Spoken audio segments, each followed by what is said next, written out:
You, John Fitzgerald Kennedy, do solemnly swear. I, John Fitzgerald Kennedy, do solemnly swear. That you will faithfully execute the office of President of the United States. That I will faithfully execute the office of President of the United States. And will, to the best of your ability. And will, to the best of my ability. Preserve, protect, and defend the Constitution of the United States. Preserve, protect, and defend the Constitution of the United States. So help you God. So help me God.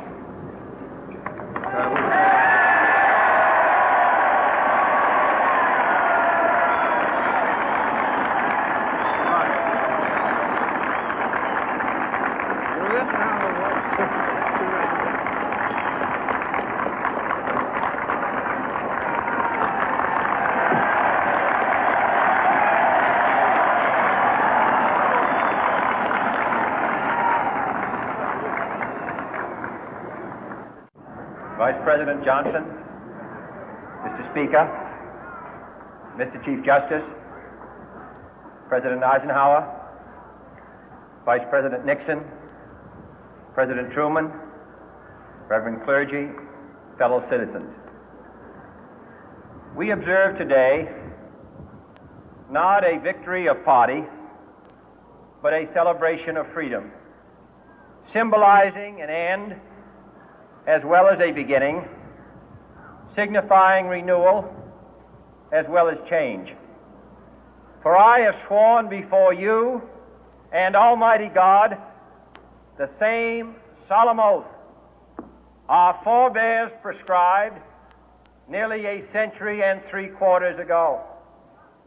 The world is very different now, for man holds in his mortal hands the power to abolish all forms of human poverty and all forms of human life. And yet the same revolutionary beliefs for which our forebears fought are still at issue around the globe. The belief that the rights of man come not from the generosity of the state, but from the hand of God. We dare not forget today that we are the heirs of that first revolution.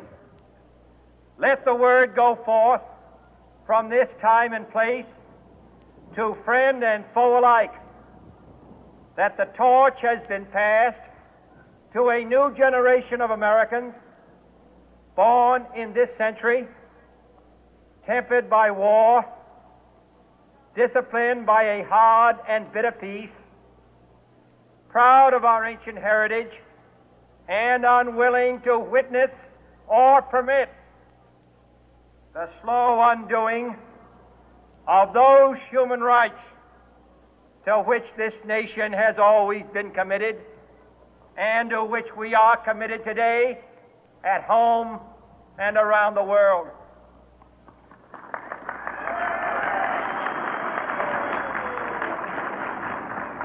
Let every nation know, whether it wishes us well or ill, that we shall pay any price, bear any burden, meet any hardship, support any friend, oppose any foe to assure the survival and the success of liberty.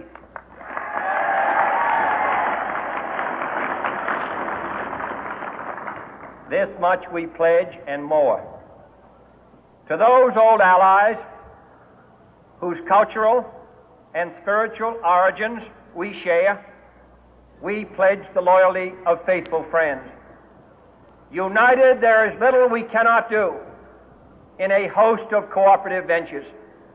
Divided, there is little we can do, for we dare not meet a powerful challenge at odds and split asunder.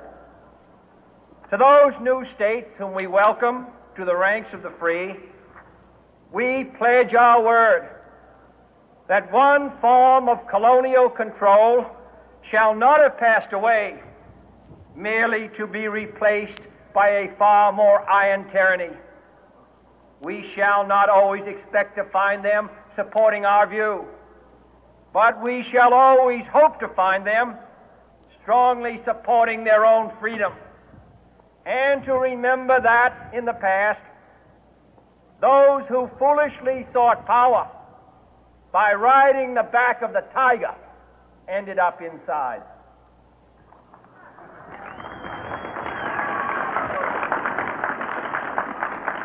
To those people in the huts and villages of half the globe struggling to break the bonds of mass misery, we pledge our best efforts to help them help themselves for whatever period is required, not because the communists may be doing it, not because we seek their votes, but because it is right. If a free society cannot help the many who are poor, it cannot save the few who are rich.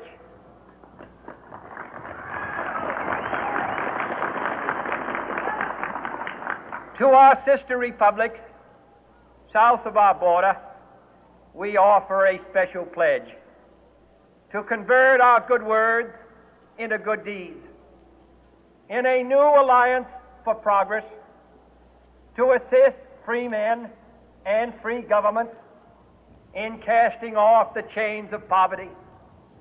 But this peaceful revolution of hope cannot become the prey of hostile powers. Let all our neighbors know that we shall join with them to oppose aggression or subversion anywhere in the Americas. And let every other power know that this hemisphere intends to remain the master of its own house.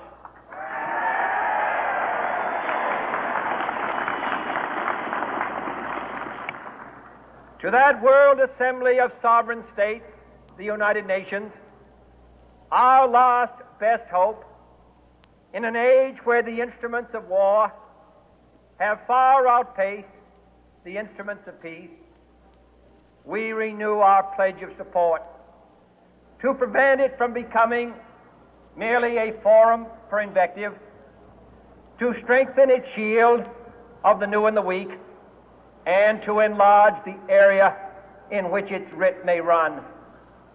Finally, to those nations who would make themselves our adversary, we offer not a pledge, but a request that both sides begin anew the quest for peace. Before the dark powers of destruction, unleashed by science, engulf all humanity in planned or accidental self-destruction. We dare not tempt them with weakness, for only when our arms are sufficient beyond doubt can we be certain beyond doubt that they will never be employed. But neither can two great and powerful groups of nations take comfort from our present course, both sides overburdened by the cost of modern weapons, both rightly alarmed by the steady spread of the deadly atom, yet both racing to alter that uncertain balance of terror that stays the hand of mankind's final war. So let us begin anew, remembering on both sides that civility is not a sign of weakness, and sincerity is always subject to proof. Let us never negotiate out of fear, but let us never fear to negotiate.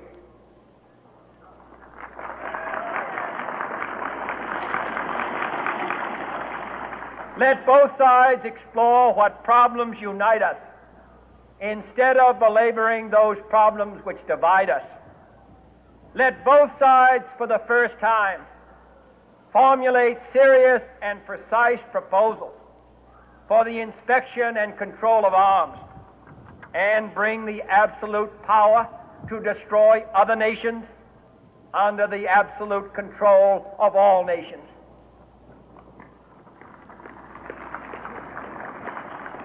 Let both sides seek to invoke the wonders of science instead of its terrors.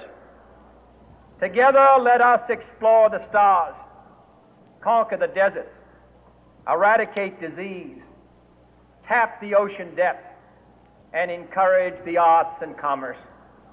Let both sides unite to heed in all corners of the earth the command of Isaiah to undo the heavy burden and let the oppressed go free.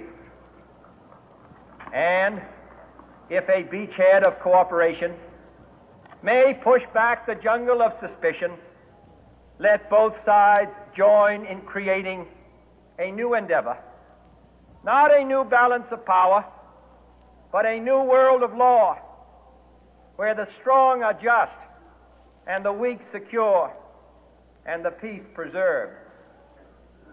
All this will not be finished in the first 100 days, nor will it be finished in the first 1,000 days, nor in the life of this administration, nor even perhaps in our lifetime on this planet. But let us begin.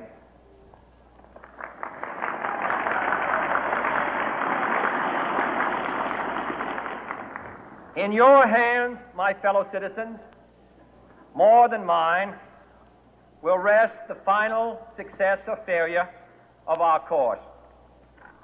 Since this country was founded, each generation of Americans has been summoned to give testimony to its national loyalty. The graves of young Americans who answered the call to service surround the globe. Now the trumpet summons us again, not as a call to bear arms, though arms we need, not as a call to battle, though in battle we are, but a call to bear the burden of a long twilight struggle, year in and year out, rejoicing in hope, patient in tribulation, a struggle against the common enemies of man, tyranny, poverty, disease, and war itself. Can we forge against these enemies a grand and global alliance, north and south, east and west, that can assure a more fruitful life for all mankind? Will you join in that historic effort?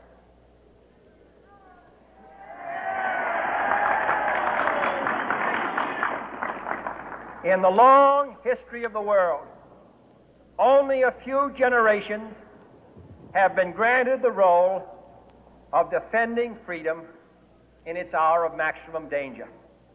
I do not shrink from this responsibility. I welcome it.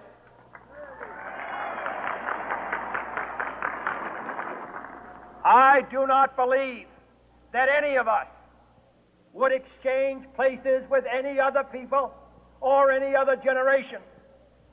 The energy, the faith, the devotion which we bring to this endeavor will light our country and all who serve it.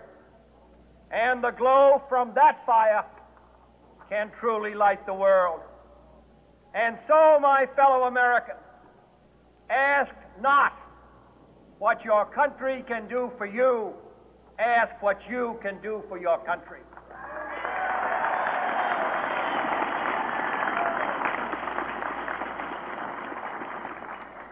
My fellow citizens of the world, ask not what America will do for you, but what together we can do for the freedom of man.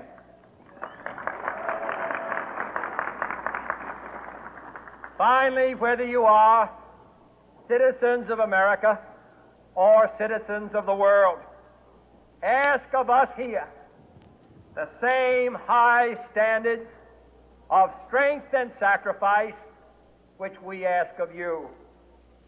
With a good conscience, our only sure reward, with history the final judge of our deeds, let us go forth to lead the land we love, asking His blessing and His help, but knowing that here on earth, God's work must truly be our own.